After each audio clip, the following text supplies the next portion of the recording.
Bom dia, irmãos, graça e paz, tudo bem? Hoje estamos aqui, dia 16 de junho de 2020, para mais uma palavra que venha trazer edificação para a nossa fé, esclarecimento, para o nosso entendimento, alimento para o nosso espírito. Quero desde já agradecer as pessoas que têm se inscrito no nosso canal, têm assistido às nossas mensagens, e quero pedir que você também curta, compartilhe essas mensagens com as pessoas que você ama, porque a palavra de Deus pode ajudá-las, e pedir que outras pessoas também se inscrevam. É importante o crescimento do nosso canal. Amém? Quero agradecer a todos, e na hora que você se inscrever, clica aí no sininho e naquela expressão todas, porque aí todas as vezes que surgirem novas mensagens, você recebe automaticamente a notificação e você pode desfrutar. Amém?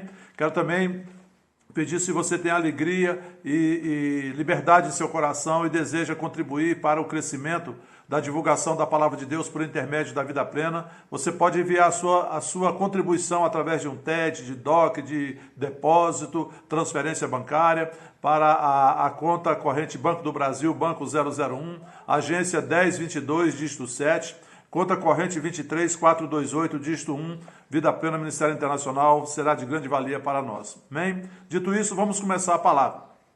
Quero falar hoje sobre algo importante, queridos, e vai trazer edificação para o nosso entendimento.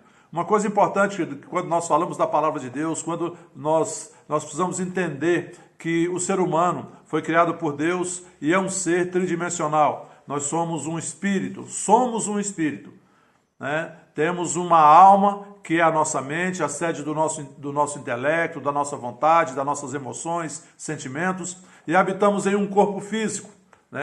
Com o nosso corpo físico, nós temos contato com a dimensão física por intermédio dos sentidos, audição, visão, olfato, paladar e tato.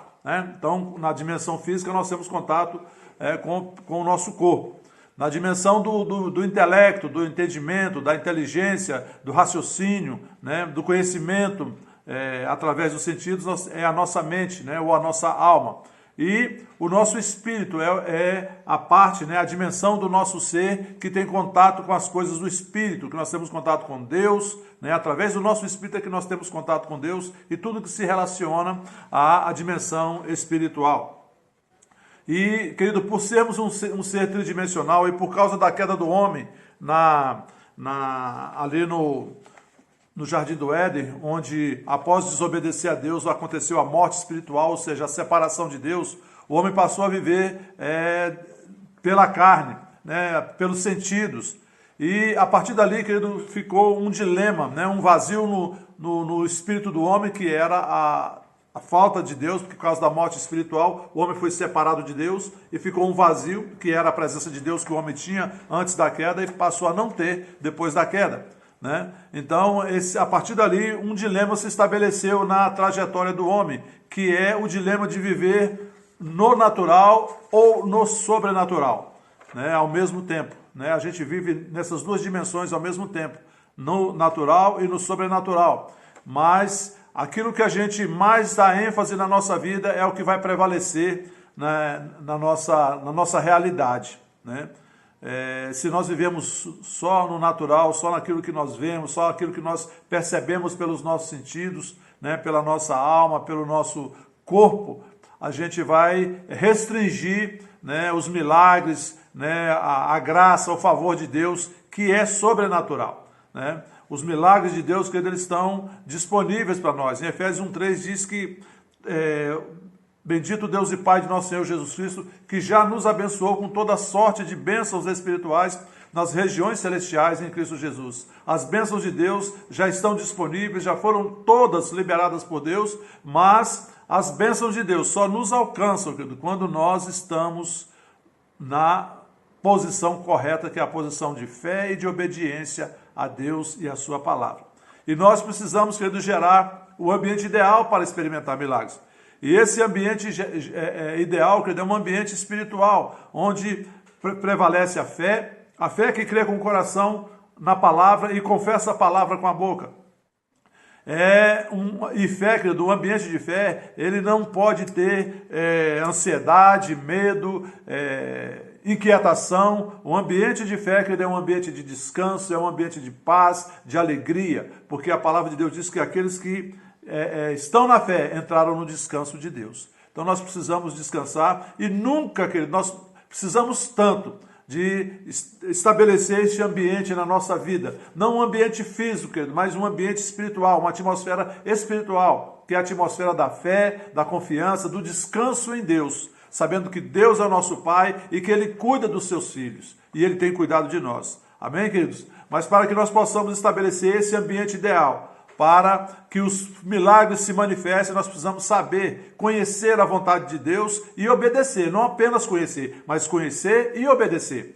Saber como Deus nos instrui na sua palavra e seguir corretamente as suas instruções. Isso é importante, querido, porque se somente conhecer como Deus nos instrui, mas se a gente não seguir a orientação da palavra, nós não vamos experimentar o favor, a graça, os milagres, o sobrenatural de Deus na nossa vida. Isso é muito importante, querido.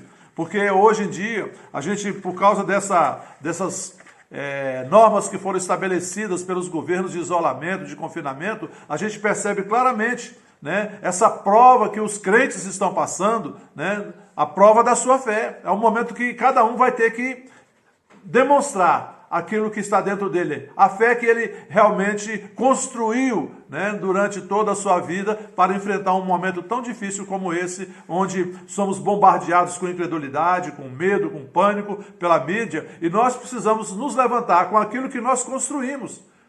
Né? A muralha nossa, querido, é a nossa fé. A nossa muralha é a rocha eterna na qual nós estamos estabelecidos, Jesus Cristo, a palavra de Deus. E eu quero começar narrando um fato que aconteceu no Antigo Testamento, na Antiga Aliança, e nós vamos trazer isso para a realidade de hoje e estabelecer alguns fatos que nós precisamos para que nós possamos conhecer a vontade de Deus, nos posicionarmos corretamente dentro da vontade de Deus e usufruirmos, desfrutarmos de tudo aquilo que Deus diz que nós temos em Cristo, podemos em Cristo e somos em Cristo.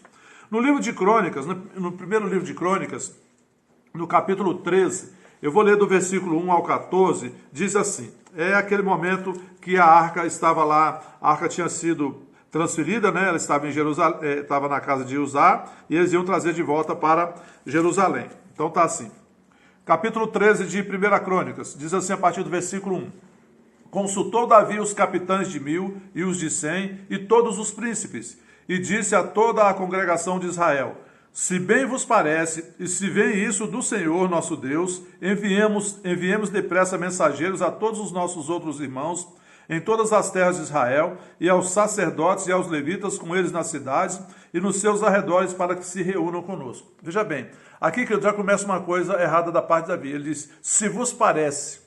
Ou seja, Davi estava aqui querendo o parecer dos homens. Ele não estava aqui buscando o parecer de Deus, aquilo que Deus havia determinado. Né? Tornemos a trazer para nós a arca do nosso Deus, porque nos dias de Saul não nos valemos dela. Então toda a congregação concordou em que assim se fizesse, porque isso pareceu justo aos olhos de todo o povo. Olha bem.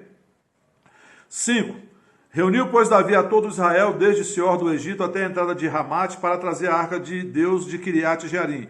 Então Davi, com todo Israel, subiu a Baalá, isto é, a Kiriat Jearim, que está em Judá, para fazer subir dali a arca de Deus, diante da qual é invocado o nome do Senhor, que se assenta acima dos querubins. Puseram a arca de Deus num carro novo e a levaram da casa de Abinadab, e Uzá e Aiô guiavam o carro.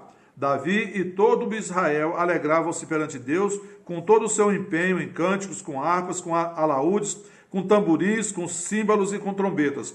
Quando chegaram à eira de Quidom, estendeu Uzá a mão à arca para a segurar, porque os bois tropeçaram. Então a ira do Senhor se acendeu contra Uzá e o feriu, por ter estendido a mão à arca, e morreu ali perante Deus. Desgostou-se Davi, porque o Senhor irrompera contra Uzá, pelo que chamou aquele lugar Pérez Uzá, até o dia de hoje. Temeu Davi a Deus naquele dia e disse, como trarei a mim a arca de Deus? Pelo que Davi não trouxe a arca para si, para a cidade de Davi, mas a fez levar à casa de Obed-edom, o geteu. Assim ficou a arca de Deus com a família de Obed-edom 3 meses em sua casa. E o Senhor abençoou a casa de Obed-edom e tudo o que ele tinha. Queridos, esse texto ele traz muitas lições, mas eu quero falar algumas coisas para a gente entender aqui. Eu, quando estudei administração, e teve um tempo na minha vida que eu trabalhei no Banco do Brasil, e eu estudei administração de empresas e eu ensinava também organização e métodos no Banco do Brasil para supervisores. E a gente aprende em administração 3 conceitos importantes. O conceito da eficiência, da eficácia e da efetividade. Eficiência é você fazer certo as coisas, sabe? É a relação custo-benefício, o menor custo. Você faz certo as coisas. É aquela pessoa que chega no horário na igreja, que senta, fica quietinha, ela faz tudo certinho. É o fazer certo, né? A gente poderia dizer que é religiosidade, trazendo para nosso entendimento. O outro conceito é o conceito da eficácia, que é fazer a coisa certa. Eficiência é fazer certo as coisas, ou seja, com o menor custo, né? Aquela pessoa que chega no horário, tal. E eficácia é fazer a coisa certa. Muitas vezes as pessoas tomam decisão, resolvem o problema, independentemente da maneira como ele deveria ter sido resolvido. A questão é resolver o problema, não é como, é resolver. Então isso é eficácia, fazer a coisa certa. E efetividade, querido, efetividade é quando você faz certo a coisa certa. Ou seja, você tem uma ação completa, correta, desde a maneira de fazer, quanto aquilo que foi feito. Amém? E a gente vê aqui nesse exemplo de 1 Crônicas, capítulo 13, que eles estavam fazendo, querido, a coisa certa, que era trazer a arca de volta para Jerusalém, que era o local onde ela deveria ficar. Mas eles não fizeram da maneira certa. Eles não fizeram certo a coisa certa. Eles fizeram a coisa certa, mas não fizeram da maneira certa. Por quê? Porque diz aqui no versículo 10, no versículo 9, que quando eles chegaram à eira, primeiro porque Davi não consultou a Deus, ele consultou as pessoas, e aquilo que estava bem para as pessoas foi o que ele fez, né? E aí, no versículo 9, diz que quando eles chegaram à eira de Quidom, a arca, os bois tropeçaram, a arca estava para cair do carro, aí Uzá, né, que foi um artífice, né, usado lá por Deus na construção dos utensílios do tabernáculo, ele estendeu a mão para não deixar a arca cair. Ele estava fazendo, né, a coisa certa, querido, mas estava fazendo da maneira errada. Por quê? Porque Deus havia estabelecido lá em Êxodo, no capítulo 25, de 10 a 15, depois você vê lá, você pode ir lá, Êxodo capítulo 25, do versículo 10 a 15, a maneira correta de se transportar a arca. A arca ela foi feita seguindo as instruções que Deus deu lá em Êxodo 25, e Deus disse que eles deveriam, ela era revestida de ouro, não era feita de madeira, mas revestida de ouro, e nos seus 4 cantos deveriam ser colocadas argolas, né, argolas de ouro, né, fundidas argolas de ouro ali nos 4 cantos, né? Eles deveriam construir varas de acácia, tinha a medida tudo certinho, e essas varas de acácia, cortadas as varas de acácia, elas deveriam ser revestidas de ouro, né? E essas varas de ouro, elas deveriam ser colocadas dentro das argolas e serem, através dessas varas, é que a arca deveria ser transportada. Ou seja, a arca não poderia estar sendo transportada naquele carro. Ninguém podia tocar na arca, porque a arca representava a presença de Deus. Então eles estavam fazendo a coisa certa da maneira errada. Eles não estavam obedecendo às instruções de Deus, muito embora estivessem fazendo a coisa certa, né? E aí o que acontece? Davi e seus homens, eles fizeram de maneira errada a coisa certa. Davi consultou homens, mas não ouviu Deus, né? Existia dúvida no coração de Davi com relação à vontade de Deus. E olha que isso é perigoso para nós, a gente não conhecer a vontade de Deus ou ter dúvida no nosso coração com relação à vontade de Deus. E a vontade de Deus está expressa na sua palavra. Amém, queridos? Porque Davi disse, se bem vos parece, e se vem isso do Senhor, e se vem isso do Senhor. Ou seja, Davi não tinha a convicção, não tinha certeza. Do Senhor nosso Deus enviamos depressa mensageiros a todos os nossos outros irmãos em todas as terras de Israel. Sabe, queridos, para nós realizarmos da maneira certa a vontade de Deus, nós precisamos conhecer sua vontade, o seu caráter e, acima de tudo, ouvir e obedecer às suas instruções. Não importa, não é suficiente apenas conhecer a vontade de Deus. Nós precisamos conhecer a vontade de Deus e obedecê-la. Em Isaías 1,19 diz: se quiserdes e me ouvirdes, comereis o melhor dessa terra. Então nós precisamos querer e precisamos ouvir. Amém? E como era o certo, eu já disse aqui para vocês, né, que está as instruções lá em Êxodo 25, do 10 ao 15, né, deveriam colocar nas argolas que estavam nos 4 cantos as varas de acácias, né, revestidas de ouro, e aí transportar para o intermédio daquelas varas. Ela não podia estar aquela arca em cima do carro, ela não podia ter sido tocada por homens, como Uzá tocou na arca e foi fulminado. Amém, querido? Por quê? Porque a arca ela representava a presença de Deus e, como tal, deveria ser reverenciada. Amém, queridos? Ali era uma representação da presença de Deus. Então era como se Deus estivesse ali e ela precisava ser reverenciada assim, como se fosse o próprio Deus ali, né? E vamos aplicar isso para a realidade de hoje.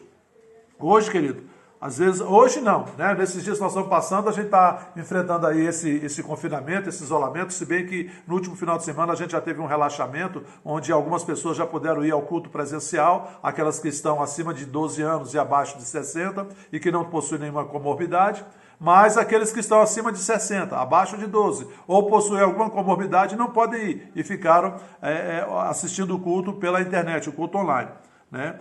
Nós precisamos entender, queridos, que nós somos hoje o templo de Deus. E o nosso culto hoje é a nossa vida. O nosso culto racional é a nossa vida. É o nosso estilo de vida. É não oferecer o nosso corpo ao pecado, como diz Romanos 12:1. Rogo-vos, pois, irmãos, pelas misericórdias de Deus, que apresenteis os vossos corpos como sacrifício vivo, santo e agradável a Deus, que é o vosso culto racional ou o vosso culto espiritual. Então, querido, nós não vamos ao templo para... Nós vamos ao templo para cultuar a Deus, para prestar um culto a Deus. Nós não vamos ao culto, ao templo, para receber de Deus. Esse entendimento de ir para o culto para receber de Deus é um entendimento errado. Nós vamos ao culto para prestar um culto a Deus, para prestar reverência a Deus, para prestar honra a Deus. E porque estamos, né, prestando essa honra a Deus, cultuando a Deus, querido, nós recebemos de Deus, porque ninguém se achega a Deus e volta de mãos vazias. Nós não precisamos nos preocupar com isso. Nós precisamos nos preocupar em estar nos posicionando da forma correta. Eu vou para cultuar a Deus, eu vou para prestar um culto a Deus, para glorificar o meu Deus, para honrar o meu Deus, que é o meu Pai. Amém, queridos? Por isso, o momento do louvor, o momento da música no culto, não é um momento para enrolar o tempo para as pessoas chegarem. Não, queridos.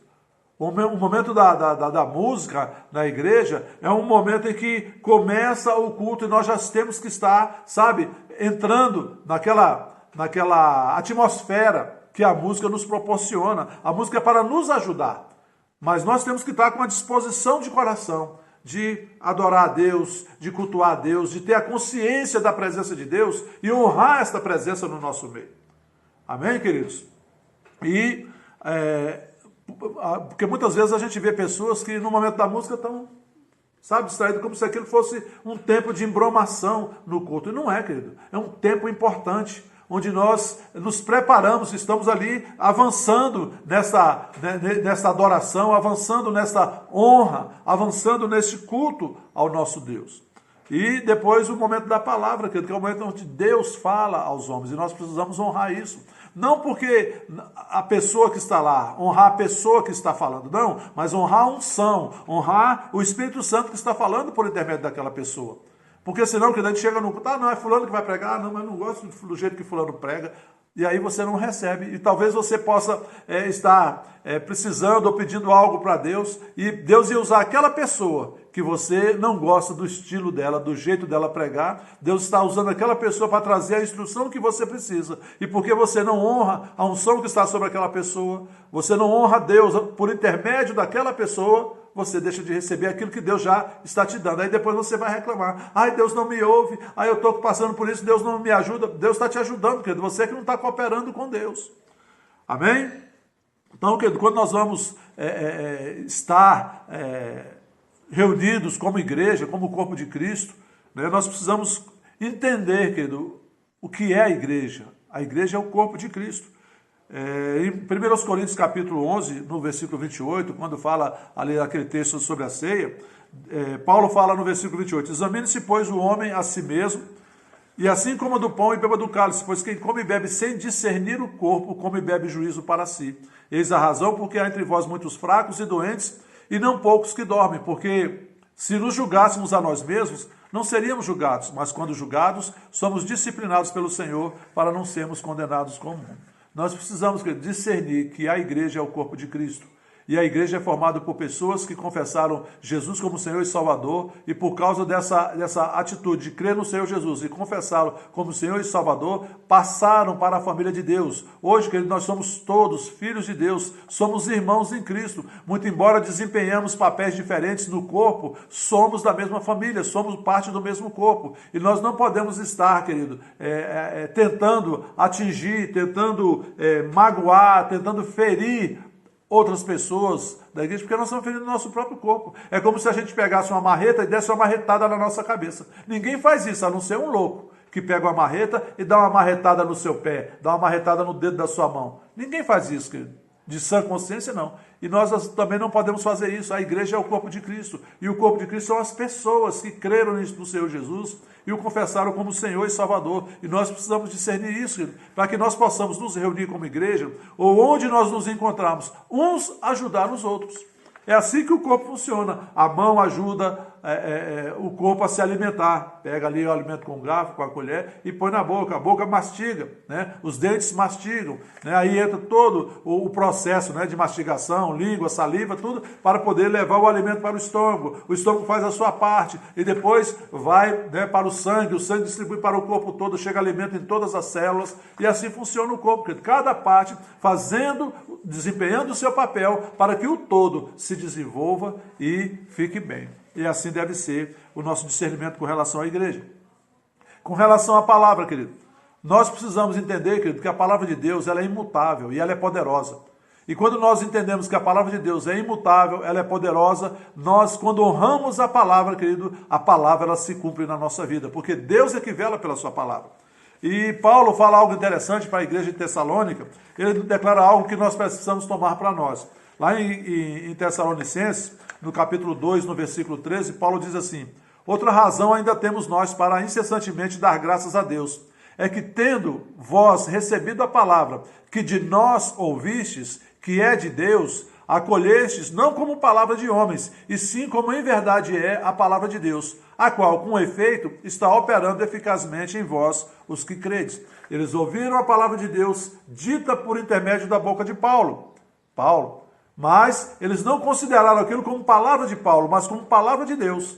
E porque receberam como palavra de Deus e creram, esta palavra de Deus estava operando eficazmente na vida deles, que creram.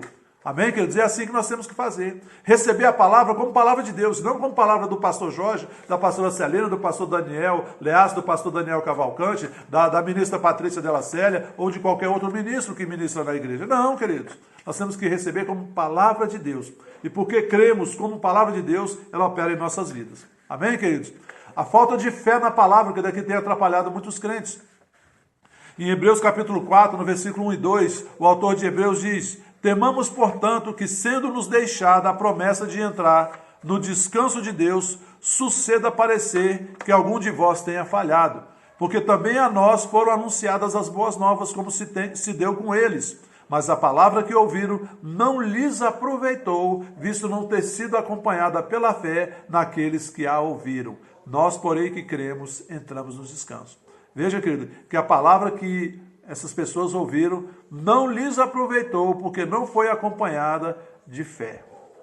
Eles ouviram, mas não creram. E aí, não desfrutaram. Mas nós, porém, que cremos, nós entramos no descanso. Ou seja, a palavra de Deus, ela surte efeito. Ela traz o resultado, ela cumpre o propósito para o qual Deus a designou. E ela opera nas nossas vidas, trazendo milagres, trazendo coisas sobrenaturais. Os de repente de Deus, como eu gosto de dizer. De repente, querido, a luz explode e a solução chega, a libertação chega, as correntes são quebradas, os grilhões são despedaçados, a porta se abre, o emprego chega, a empresa rompe, a cura acontece, tudo assim, no de repente de Deus. Amém? Em Tiago, capítulo 1, Tiago 1, a partir do versículo 21, Tiago fala a mesma coisa com relação a isso, a crer na palavra, a considerar a palavra. Ele diz, Tiago, capítulo 1, do versículo 21 ao 25, ele diz, portanto, despojando-vos de toda impureza e acúmulo de maldade, acolhei com mansidão a palavra em vós implantada, a qual é poderosa para salvar a vossa alma.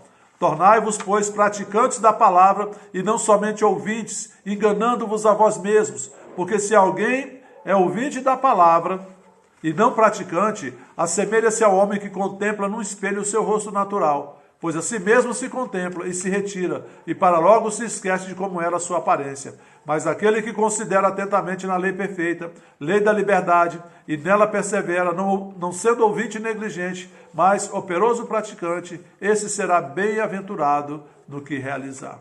Aquele que considera atentamente na lei perfeita, lei da liberdade, e nela persevera, não sendo ouvinte negligente, mas operoso praticante, esse será bem-aventurado no que realizar. Amém, queridos? Então precisamos ser operosos praticantes, não ouvintes negligentes da palavra. É ouvir, crer na palavra e já agir em cima, sabe? Não importa a circunstância, importa o que a palavra de Deus diz. E nós obedecemos, cremos, obedecemos, agimos e Deus manifesta o sobrenatural na nossa vida. Amém? Eu falei da igreja, né? Como nós devemos considerar a igreja, o culto, falei da palavra e quero falar também do Espírito, querido. Nós precisamos também entender, querido, que hoje nós vivemos na realidade do ministério do Espírito. E a igreja, querido, ela é conduzida pelo Espírito Santo. Todos nós, querido, que já confessamos o Senhor Jesus como nosso Senhor e Salvador, a palavra de Deus diz que o Espírito Santo vem habitar em nós. E nós precisamos considerar isso, a presença do Espírito Santo, considerar a unção do Espírito Santo. Em Mateus capítulo 12, do versículo 22 ao 32, Jesus diz, então lhe trouxeram um endemoniado cego e mudo, e ele o curou, passando o mudo a falar e a ver, e toda a multidão se admirava e dizia, é este porventura o filho de Davi? Mas os fariseus, ouvindo isso, murmuravam, este não espere demônios, senão pelo poder de Beelzebu, maioral dos demônios. Jesus, porém, conhecendo-lhes os pensamentos, disse, todo reino dividido contra si mesmo ficará deserto, e toda cidade ou casa dividida contra si mesmo não subsistirá. Se Satanás espelha Satanás, dividido está contra si mesmo. Como, pois, subsistirá o seu reino? E se eu expulso demônios por Beelzebu, por quem os expulsam vossos filhos? Por isso eles mesmos serão os vossos juízes. Se, porém, eu expulso demônios pelo Espírito de Deus, certamente é chegado o reino de Deus sobre vós. Ou como pode alguém entrar na casa do valente e roubar-lhe os bens sem primeiro amarrá-lo? E então lhe saqueará a casa? Quem não é por mim é contra mim, e quem comigo não ajunta, espalha. Por isso vos declaro, todo pecado e blasfêmia serão perdoados aos homens, mas a blasfêmia contra o Espírito não será perdoada. O Espírito aqui com E maiúsculo, ou seja, a blasfêmia é contra o Espírito Santo. Se alguém proferir alguma palavra contra o Filho do Homem, ser-lhe-á isso perdoado. Mas se alguém falar contra o Espírito Santo, não lhe será isso perdoado neste mundo, nem no porvir. Ou seja, querido, o único pecado que não tem perdão na palavra de Deus é a blasfêmia contra o Espírito Santo. É um pecado imperdoável, é atribuir ao Espírito Santo a ação de demônios. Foi isso que eles fizeram ali. Eles estavam atribuindo ao Espírito Santo, né, o Beelzebu, né, o maioral dos demônios, expulsando os seus colegas. Né? Então, esse pecado é imperdoável. Outra coisa que nós devemos considerar, queridos, é a unção, os dons. Querido, quando nós não entendemos a questão, o que significa a unção, né, que é o revestimento de Deus, o poder de Deus operando em nossas vidas, é a própria presença do Espírito Santo, né, o dom que é algo que Deus dá com fim proveitoso, Deus ele distribui na igreja as diversas pessoas com um fim proveitoso. Quando a gente não considera, querido, a unção, nós não desfrutamos da unção. E eu vou mostrar isso para vocês. Em Efésios capítulo 4, do versículo 11 em diante, diz, e ele mesmo concedeu uns para apóstolos, outros para profetas, outros para evangelistas e outros para pastores e mestres, com vistas ao aperfeiçoamento dos santos, para o desempenho do seu serviço, para a edificação do corpo de Cristo, até que todos cheguemos à unidade da fé e do pleno conhecimento do Filho de Deus, à perfeita varonilidade, à medida da estatura da plenitude de Cristo, para que não mais sejamos como meninos, agitados de um lado para outro e levados ao redor por todo o vento de doutrina, pela artimanha dos homens, pela astúcia dos que induzem ao erro, mas seguindo a verdade em amor, cresçamos em tudo naquele que é a cabeça, Cristo, de quem todo o corpo bem ajustado e consolidado pelo auxílio de toda a junta, segundo a justa cooperação de cada parte, efetua o seu próprio aumento para a edificação de si mesmo em amor. Isto, portanto, digo e no Senhor testifico, que não mais andeis como também andam os gentios, na vaidade dos seus próprios pensamentos, obscurecidos de entendimento, alheios à vida de Deus, por causa da ignorância em que vivem, pela dureza do seu coração, os quais, tendo se tornado insensíveis, se entregaram à dissolução para com avidez cometerem toda a sorte de impureza. Mas não foi assim que aprendestes a Cristo, se é que de fato o tendes ouvido, e nele fostes instruídos, segundo é a verdade de Jesus, no sentido de que, quanto ao trato passado, vos despojeis do velho homem que se corrompe segundo as concupiscências do engano, e vos renoveis no espírito do vosso entendimento, e vos revistais do novo homem, criado segundo Deus em justiça e retidão procedentes da verdade. Aqui diz, querido, que Jesus concedeu uns para apóstolos, outros para profetas, outros para evangelistas, outros para pastores e mestres. Então existe uma unção diferente que Jesus distribui a cada uma das pessoas.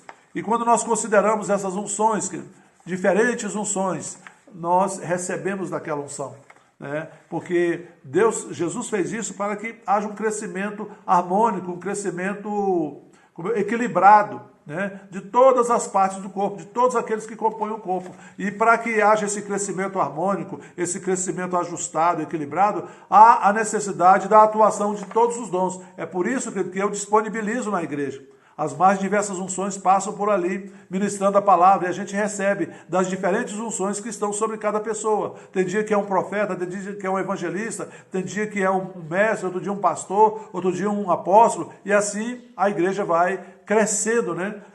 Desfrutando, né? Se alimentando das mais diferentes unções, por intermédio das mais diferentes unções. Então, é importante que a gente creia na unção. A gente entenda que não é a pessoa, mas a unção que está sobre a vida dela é que vai operar na nossa vida. E quando a pessoa não crê, querido, ela não recebe. Olha, isso é tão sério que isso aconteceu com Jesus. E acontece conosco, mas aconteceu com Jesus. Em Mateus 13, né, no versículo 53 ao 58, narra assim Mateus: tendo Jesus proferido essas parábolas, retirou-se dali, chegando à sua terra,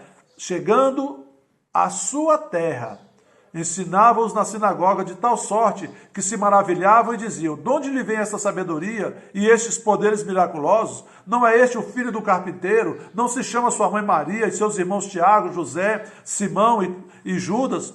Não vivem entre nós todas as suas irmãs? De onde lhe vem, pois, tudo isso? E escandalizavam-se nele. Jesus, porém, lhes disse: não há profeta sem honra, senão na sua terra e na sua casa. E não fez ali muitos milagres por causa da incredulidade deles. Não há profeta sem honra, senão na sua terra e na sua casa.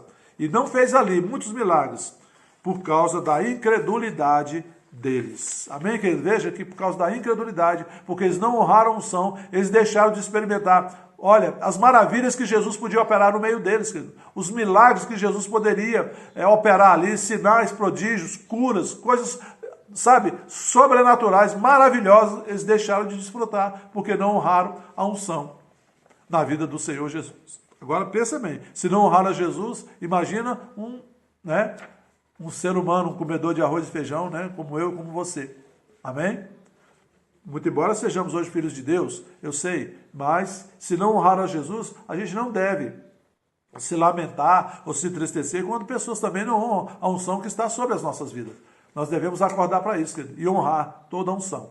Em Marcos 6, do versículo 1 ao 6, narra também esse fato. Eu não vou ler por causa do tempo que está se estendendo, mas quando a gente vê pessoas que honram a unção, elas recebem. Como foi o exemplo daquela mulher do fluxo de sangue que Marcos narra lá em Marcos capítulo 5, né, do versículo 25 e diante. Ela ouviu falar de Jesus ela creu em Jesus, ela falou, se eu ao menos lhe tocar na veste, eu serei curada. E ela foi e tocou na orla das vestes de Jesus, ela tocou na unção e ela recebeu o milagre. E é assim que nós devemos agir, querido. Sabe, crer na palavra, declarar a palavra com a nossa boca e tocar na unção. Crer na unção. E aí nós recebemos um milagre. A unção, querido, ela só opera onde ela é honrada. Onde ela não é honrada, ela não opera. Eu experimento isso. Eu oro, vou muito aos hospitais, não nesse momento da pandemia por causa da proibição, mas eu vou muito em hospitais orar por pessoas. E da maneira como as pessoas nos recebem, da maneira como as pessoas honram a unção que está sobre as nossas vidas, vai determinar o que vai acontecer. Eu já fui uma vez orar por 2 pessoas diferentes em 2 hospitais diferentes. Eu cheguei no primeiro hospital, a pessoa não me recebeu bem, desconsiderou, não, volte outra hora, tal, agora não dá e tal. Eu saí tranquilo, tudo bem, outra hora eu volto. Fui embora. Guardei meu coração, no caminho fui orando em línguas, ouvindo louvores, honrando Deus, glorificando a Deus. Guardei meu coração. Cheguei no outro hospital, fui muito bem acolhido. Ô, pastor, o senhor vim, posso orar por você? Claro, pastor, eu recebo em nome de Jesus. Essa pessoa estava passando por um processo de hemorragia e ela toma remédios anticoagulantes e ela não pode ter hemorragia. Ela fez uma cirurgia no dente, estava sofrendo hemorragia e aquilo era perigoso, risco de vida para ela. Eu cheguei no hospital por volta de 11 e pouco, ela já estava há alguns dias internada com esse problema de hemorragia contínua. Eu cheguei no hospital por volta de 11 e pouco, ela me recebeu muito bem, acolheu, honrou a unção. E eu orei por ela 11 e pouco da manhã. Quando foi 3 horas da tarde, eu recebi um telefonema da família, a pessoa me dizendo que assim que eu saí, em seguida, que eu orei por ele e saí, a hemorragia estancou e ele teve alta e já estava em casa. Estou dizendo isso, querido, não com relação à minha pessoa, não é a minha pessoa, não sou eu que opero milagres, eu tenho consciência disso. Mas a unção de Deus, que está sobre a minha vida, que está sobre a sua vida, quando é honrada, ela opera o milagre na vida de pessoas. Amém? E nós devemos aprender isso, a honrar a unção.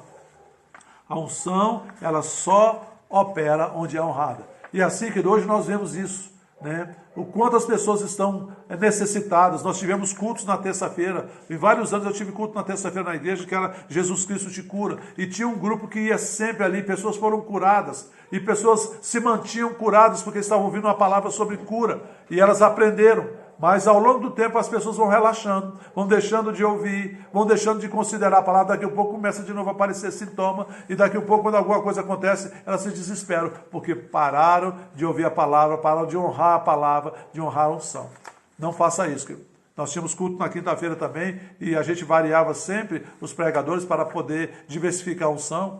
E a gente via que as pessoas não honravam, né, esse esforço que a igreja faz de abrir um culto para poder levar a palavra, para trazer algo que venha trazer refrigério, crescimento, alimento, força, não honra. Né? Mas num momento como esse, a gente está vendo a importância que é a igreja, porque os templos estão fechados, se bem que agora já houve um relaxamento, mas com o templo fechado a gente tem visto o quanto as pessoas estão passando fome, fome de Deus, fome da palavra.